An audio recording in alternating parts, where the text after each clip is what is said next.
নির্বাচনের আগে level playing field তৈরি, জুলাই গণহত্যায় অভিযুক্তদের দ্রুত বিচার কার্যকর, নির্বাচনের আগে গণভোট সহ 5 দফা দাবিতে ময়মনসিংহের ঐতিহাসিক সার্কিট হাউস মাঠে 4 ডিসেম্বর রোজ বৃহস্পতিবার জামায়াতে ইসলামী, ইসলামী আন্দোলন বাংলাদেশ, বাংলাদেশ খেলাফত মজলিস সহ সমমনা 8 দলের আহ্বানে ময়মনসিংহ বিভাগীয় জনসমাবেশ অনুষ্ঠিত হয়েছে। জনসমাবেশটিতে দলগুলোর নেতাকর্মীরা সকাল থেকেই ময়মনসিংহ বিভাগের বিভিন্ন জেলা উপজেলা থেকে খণ্ড খণ্ড মিছিল নিয়ে উপস্থিত হতে থাকে। দুপুরের পর পুরো ময়মনসিংহ নগরী মিছিলের নগরীতে পরিণত হয়।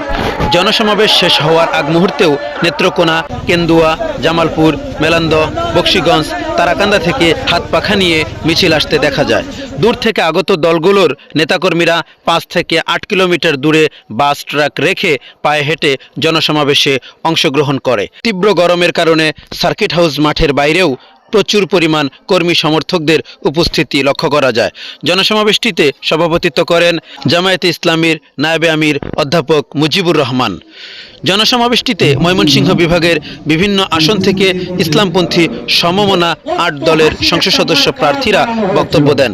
বক্তব্য রাখতে গিয়ে সকল বক্তাই আগামী নির্বাচনে ইসলামের পক্ষে ভোট বিপ্লব ঘটানোর আহ্বান জানান।